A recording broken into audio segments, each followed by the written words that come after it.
আগেও রাজ্যে প্রচারে এসে যোগী আদিত্যনাথের মুখে শোনা গিয়েছিল বুলডোজার প্রসঙ্গ, আর ফের একবার বুলডোজার দিয়ে মাফিয়া রাজ শেষ করার কথা তিনি বললেন। উত্তরপ্রদেশের বুলডোজার শুধু এক্সপ্রেসওয়েই বানায় না, ওই বুলডোজার মাফিয়াদেরও হাড়গোড় ভেঙে দেয়। নবদ্বীপের সভায় কি বললেন যোগী আদিত্যনাথ, শুনুন। यूपी का बुलडोजर बहन और भाइयों, वो एक्सप्रेसवे ही नहीं बनाता है, माफिया की हड्डी पसली को भी रोड पर मिलाने का काम कर देता है। और इसीलिए आपसे कहने के लिए मैं आया हूं, समय है, ये अवसर है, ये घुसपैठियों को आपके हक में डकैती डलवाने की छूट देने वाली टीएमसी की सरकार से मुक्ति का समय आ गया है। আর অন্যদিকে ভোটের যেখানে ঠিক 4 দিন বাকি রয়েছে, তার আগে নোয়াপাড়া থানা চত্বরে বিস্ফোরণ ঘটল। বিস্ফোরণের বিকট শব্দে কেঁপে উঠলেন নোয়াপাড়া থানা চত্বর। বোমার স্প্লিন্টার ছিটকে আশেপাশের বাড়িতে পড়ার অভিযোগ উঠছে, তবে কিভাবে বিস্ফোরণ তা এখনো নিশ্চিত করতে পারেনি পুলিশ। একটি পরিত্যক্ত বাড়ি এবং সেখানেই বিস্ফোরণ ঘটেছে বলে প্রাথমিকভাবে জানা যাচ্ছে, তবে ঠিক কি কারণে এই বিস্ফোরণ ঘটলো তা নিয়ে এখনো ধোঁয়াশা রয়েছে। ভেঙে পড়েছে পরিত্যক্ত বাড়ির একাংশ। এই হচ্ছে সেই পরিত্যক্ত বাড়ি এবং সেখানেই এই ঘটনা ঘটে।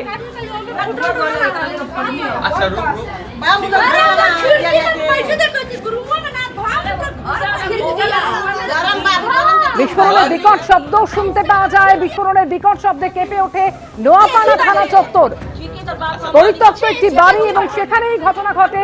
বোমার স্প্লিন্টার ছিটকে আশেপাশের বাড়িতে গিয়ে পড়েছে বলে অভিযোগ করছেন এলাকার মানুষ।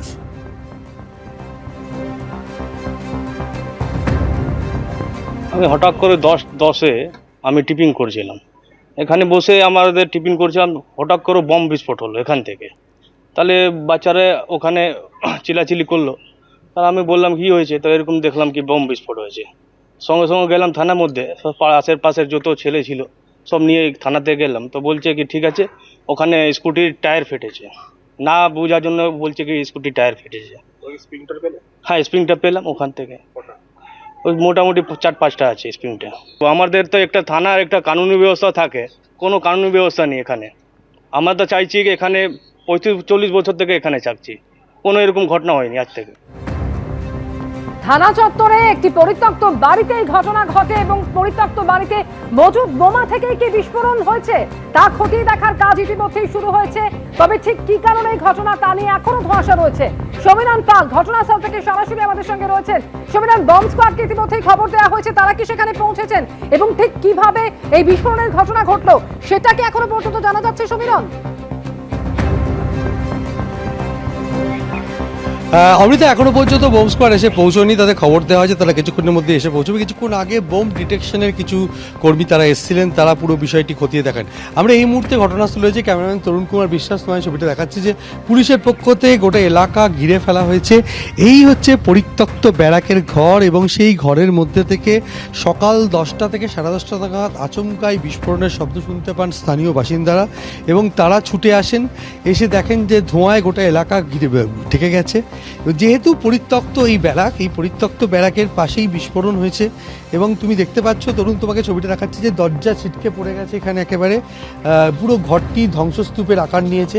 এখানেই মনে করা হচ্ছে বোমা মজুদ ছিল, সেই মজুদ থাকা বোমা থেকেই বিস্ফোরণ। তবে কি ধরনের বিস্ফোরক এবং কারা এটা মজুদ রেখেছিল সেটা এখনো স্পষ্ট নয়। পুলিশ সেটা প্রাথমিকভাবে মনে করছে যে পরিত্যক্ত বাড়ি এবং তার ফলে কোনো কারণে বিস্ফোরণের ঘটনা ঘটতে পারে। তবে এই যে জায়গা, সেখানে আচমকাই বিস্ফোরণের শব্দে গোটা এলাকা কেঁপে ওঠে।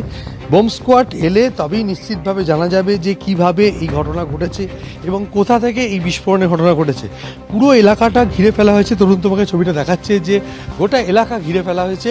এই সেই ঘর এবং সেই ঘরের মধ্যে থেকেই বিস্ফোরণের বিকট শব্দ শুনতে পাওয়া যায় এবং শব্দ শুনতে পাওয়ার পর এলাকার বাসিন্দারা আতঙ্কিত হয়ে পড়েন এবং এবং আতঙ্কিত হয়ে পড়ে এবং বোম স্কোয়াড কিছুক্ষণের মধ্যে এসে পৌঁছবে এবং বোম স্কোয়াড এসে পৌঁছানোর পরই নিশ্চিতভাবে জানা যাবে যে কি থেকে এই বিস্ফোরণের ঘটনা ঘটেছে। পরিত্যক্ত এই ব্যারাকে কি করে বোমা মজুদ ছিল সেই নিয়েও প্রশ্ন উঠেছে, কেননা যেটা মনে করা হচ্ছে যে এই ব্যারাকটি দীর্ঘদিন ধরে পরিত্যক্ত অবস্থায় পড়েছিল এবং ব্যারাকের একটা অংশ ভেঙেও পড়ে। তবে এই যে বিস্ফোরণ কি করে ঘটলো সেটা এখনও নিশ্চিত নয়। বোম স্কোয়াড এসে পুরো বিষয়টি খতিয়ে দেখার পরই নিশ্চিত করে জানা যাবে যে কিভাবে এই ঘটনাটি ঘটেছে। অমৃতা, ধন্যবাদ সমীরণ। এবিপি আনন্দ, এগিয়ে থাকে, এগিয়ে রাখে।